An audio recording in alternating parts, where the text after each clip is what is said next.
ഓം ഗുരുർബ്രഹ്മാ ഗുരുർവിഷ്ണു ഗുരുർദേവോ മഹേശ്വരഃ ഗുരുസാക്ഷാത് പരം ബ്രഹ്മ തസ്മൈ ശ്രീ ഗുരവേ നമഃ. ഓം സദാശിവസമാരംഭാം ശങ്കരാചാര്യമധ്യമാം അസ്മദാചാര്യപര്യന്താം വന്ദേ ഗുരുപരമ്പരാം.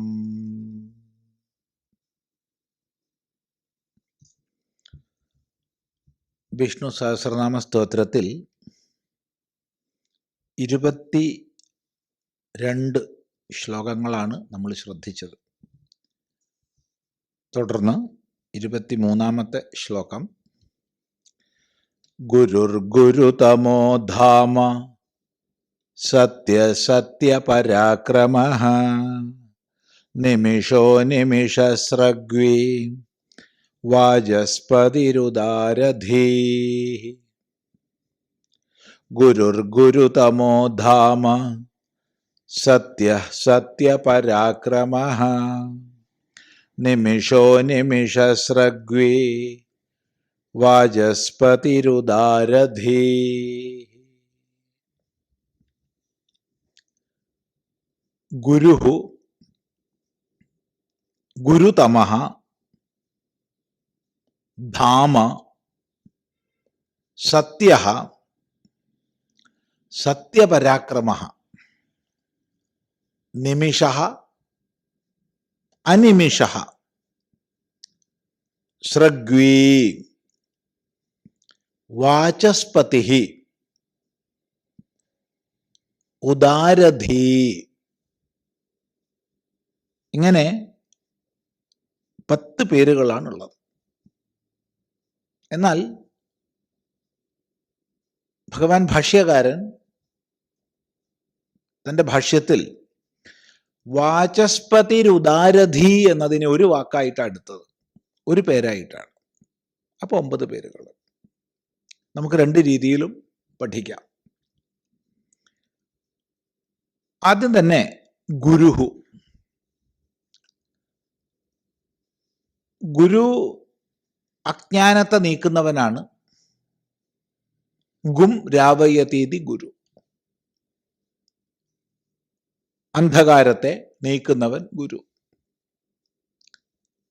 അഥവാ ഗൃധാതുവിന് വ്യക്തമായി പറയുക എന്നുള്ള അർത്ഥമെടുത്താൽ ഗൃണാതി ഇതി ഗുരു എന്ന് പറയാം. വ്യക്തമായി പറയുന്നവനാരോ അവൻ ഗുരു. വ്യക്തമായി പറയുക എന്ന് പറഞ്ഞാൽ സ്വാനുഭൂതി സമ്പന്നതയുടെ നിറവിലിരുന്നു കൊണ്ട് സംശയരഹിതമായി ഉപദേശിക്കുന്നവൻ എന്നർത്ഥം. ഏത് രീതിയിൽ അർത്ഥമെടുത്താലും സകല ശാസ്ത്രങ്ങളുടെയും പ്രഭവസ്ഥാനമായതുകൊണ്ട് ശാസ്ത്രയോനിത്വാത് എന്ന് സൂത്രകാരൻ തന്നെ പറയുന്നുണ്ട്. ഋചസാമാനി ജജ്ഞരേ തസ്മാത് യജു തസ്മാദജായത എന്നും മറ്റും ശ്രുതികൾ തന്നെ ആവർത്തിച്ച് പറയുന്നുണ്ട്. എല്ലാ വേദങ്ങളും അവനിൽ നിന്ന് പ്രകടമായി എന്ന്. ഛന്ദാംസി ജജ്ഞരേ തസ്മാത്. അപ്പൊ എല്ലാ ശാസ്ത്രങ്ങളുടെയും വേദങ്ങളുടെയും പ്രഭവസ്ഥാനമായതുകൊണ്ട് ഗുരു സമാജത്തിൻ്റെ അല്ലെങ്കിൽ സമൂഹത്തിൻ്റെ അന്ധകാരത്തെ നീക്കുന്നവൻ ശാസ്ത്രോപദേശത്തിലൂടെ ഗുരു.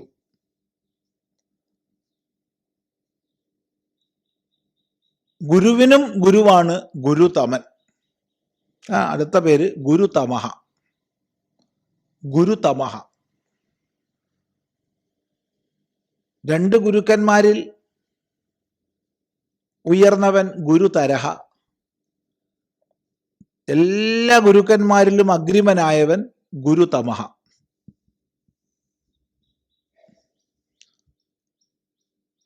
ബ്രഹ്മാവ് തുടങ്ങി ശാസ്ത്രോപദേഷ്ടാക്കൾക്കും ഗുരുവായവൻ.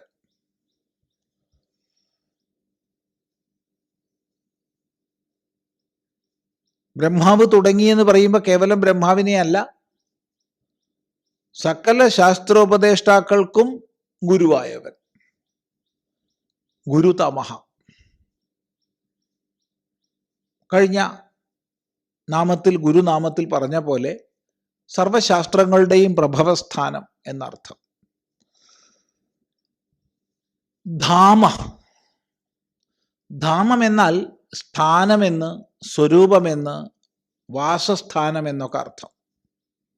വാസസ്ഥാനം. സർവജീവരാശിയും എവിടെയാണോ വസിക്കുന്നത് അതാണ് ധാമം. അഥവാ എല്ലാവർക്കും ചെന്നെത്താനുള്ള ധാമമെന്തോ, സ്വരൂപമെന്തോ, സ്ഥാനമെന്തോ അതാണ് ധാമം. അഥവാ സർവഭൂതങ്ങളിലും ഹൃദയാന്തർവർത്തിയായി വസിക്കുന്നവനാരോ അവൻ ധാമ.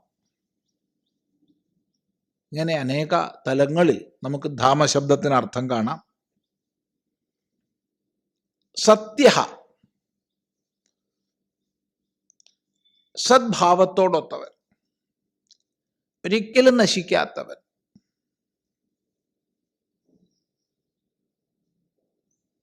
എല്ലാ ആവിർഭാവങ്ങൾക്കും തിരോഭാവങ്ങൾക്കും അടിസ്ഥാനമായി നിലകൊള്ളുന്ന ഉണ്മയാണ് സത്ത്.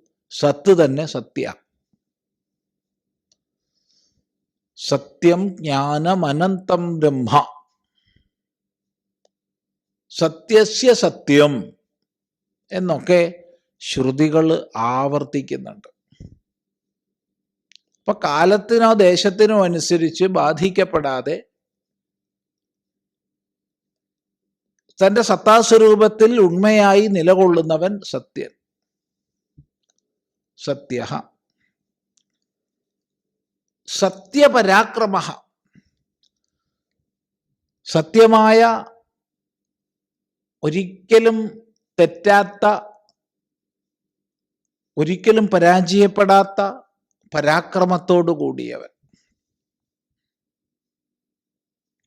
അസുര നിഗ്രഹത്തിൽ ആരുടെ പരാക്രമം ഒരിക്കലും അസത്താവുകയില്ലയോ, വ്യർത്ഥമാവുകയില്ലയോ അവൻ സത്യപരാക്രമൻ. ഇത് മഹാവിഷ്ണു എന്നുള്ള അർത്ഥത്തിലും പറയാം, അതുപോലെ അവതാരമൂർത്തി എന്ന അർത്ഥത്തിലും പറയാം.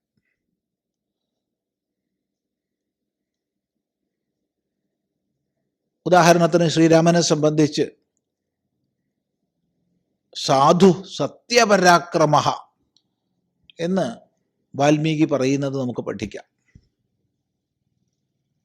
ആരുടെ പരാക്രമം സത്യമാണോ അവിതഥമാണോ അവൻ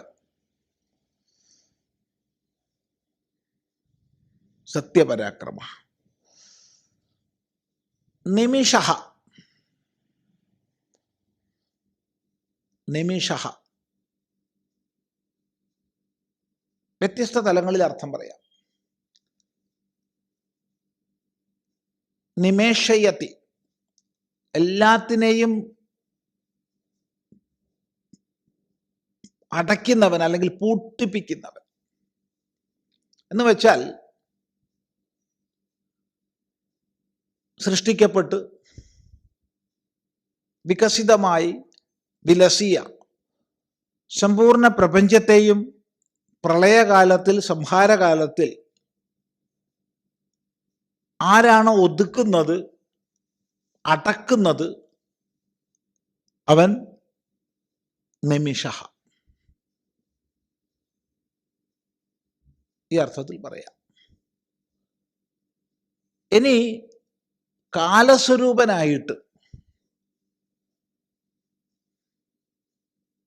നിമിഷം തുടങ്ങിയ മാത്രകളുടെ രൂപത്തിൽ നിലകൊള്ളുന്നവനാരോ അവൻ നിമിഷഃ. ഇങ്ങനെ രണ്ട് രീതിയിൽ നമുക്ക് അർത്ഥം മനസ്സിലാക്കാം. എങ്കിൽ ഉടനെ പറയുന്നു അനിമിഷഃ. അപ്പൊ എല്ലാത്തിനെയും സംഹരിക്കുന്നവനാണെങ്കിലും അതുകൊണ്ട് നിമിഷനാണെങ്കിലും സ്വയം ഒരിക്കലും സംഹരിക്കപ്പെടാത്തവൻ, സ്വയം ഒരിക്കലും അടയ്ക്കപ്പെടാത്തവൻ,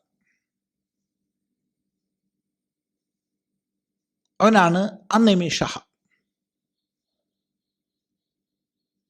എപ്പോഴും പ്രകാശിക്കുന്നവൻ, സദാ പ്രകാശിക്കുന്നവൻ, സർവത്ര പ്രകാശിക്കുന്നവൻ, അനിമിഷ.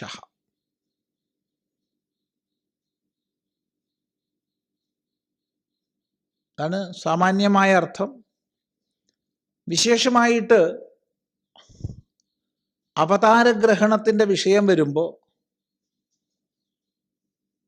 മത്സ്യമായി അവതരിച്ചവനാരോ അവൻ.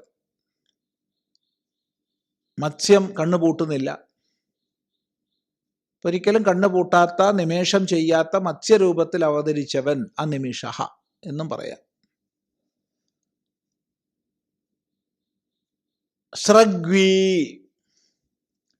സ്രഗ്വീ എന്ന് പറഞ്ഞാൽ സ്രക്കിനെ ധരിച്ചവൻ, സ്രക്ക് മാല, അനേകവിധ അലങ്കാരങ്ങളോടൊത്തവൻ, അഥവാ വനമാലയെ ധരിച്ചവൻ,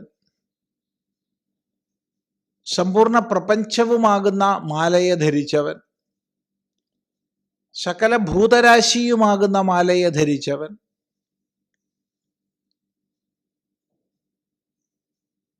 വൈവിധ്യപൂർണങ്ങളായ പുഷ്പങ്ങളാൽ അലങ്കൃതമായ മാലയെ ധരിച്ചവൻ എന്നൊക്കെ അനേക അർത്ഥങ്ങൾ സ്രഗ്വീ എന്നുള്ളതിന് നമുക്ക് മനസ്സിലാക്കാം. തുടർന്ന് വാചസ്പതി, വാക്കിൻ്റെ പതി. നേരത്തെ ഗോവിന്ദ ശബ്ദം പഠിച്ചു.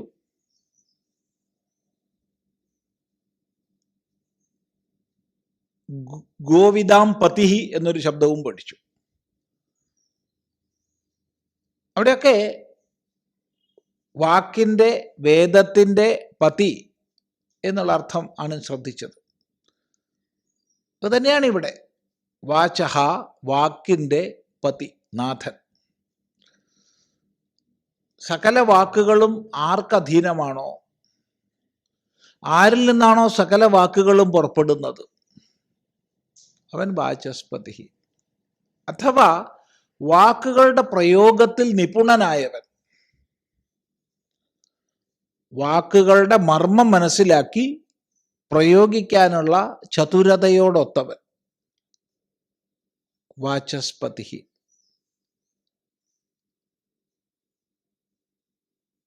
ഇനി വാക്കുകളാൽ പരമമായ വേദം അർത്ഥമാക്കപ്പെടാം. ഇപ്പൊ വേദങ്ങൾ മുഴുവൻ ആരിൽ നിന്ന് പ്രകടമാകുന്നുവോ, വേദങ്ങൾക്ക് മുഴുവൻ അധീശനാരോ, ആ പരമാത്മാവിനെ വാചസ്പതി എന്ന് വിളിക്കാം. തുടർന്ന് ഉദാരധീഹി, ഉദാരമായ ബുദ്ധിയോടൊത്തവൻ എന്ന് വെച്ചാൽ അങ്ങേയറ്റത്തെ ദയാവായ്പോടു കൂടിയവൻ, കാരുണ്യത്തോടു കൂടിയവൻ, ഉദാരതയോടു കൂടിയവൻ, സകല ജീവരാശികളിലും സഹജമായ സ്വാഭാവികമായ കരുതലും സ്നേഹവും കാരുണ്യവും എല്ലാം ആര് സൂക്ഷിക്കുന്നുവോ അവനാണ് ഉദാരധീഹി. ഉദാരമായ ധർമ്മ സംരക്ഷണാർത്ഥമുള്ള ധീയോട്, ബുദ്ധിയോട് കൂടിയവൻ. ഭഗവാൻ ഭാഷ്യകാരൻ വാചസ്പതിരുദാരധീഹി എന്ന് ഒറ്റ വാക്കായിട്ടാണ് എടുക്കുന്നത്. അങ്ങനെ വരുമ്പോൾ വാചസ്പതിയും ഉദാരധീയും ആയവനാരോ,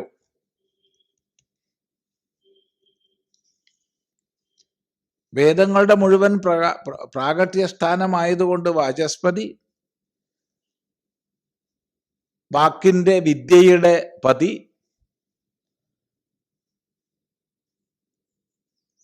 അതുപോലെ സർവാർത്ഥ വിഷയമായ ബുദ്ധിയോടൊത്തവൻ, എല്ലാത്തിനെയും സംബന്ധിക്കുന്ന ബുദ്ധിയോടൊത്തവൻ ആണ് ഉദാരധി. വാചസ്പതിയും ഉദാരധിയുമായവനാരോ അവൻ വാചസ്പതിരുദാരധി. ഇത്രയും പേരുകളാണ് ഈ ഒരു ശ്ലോകത്തിലുള്ളത്. ഗുരുർഗുരുതമോ ധാമ സത്യസത്യപരാക്രമഃ നിമിഷോ നിമിഷസ്രഗ്വി വാചസ്പതിരുദാരധി. തുടർന്ന് നമുക്ക് അടുത്ത പ്രാവശ്യം ശ്രദ്ധിക്കാം.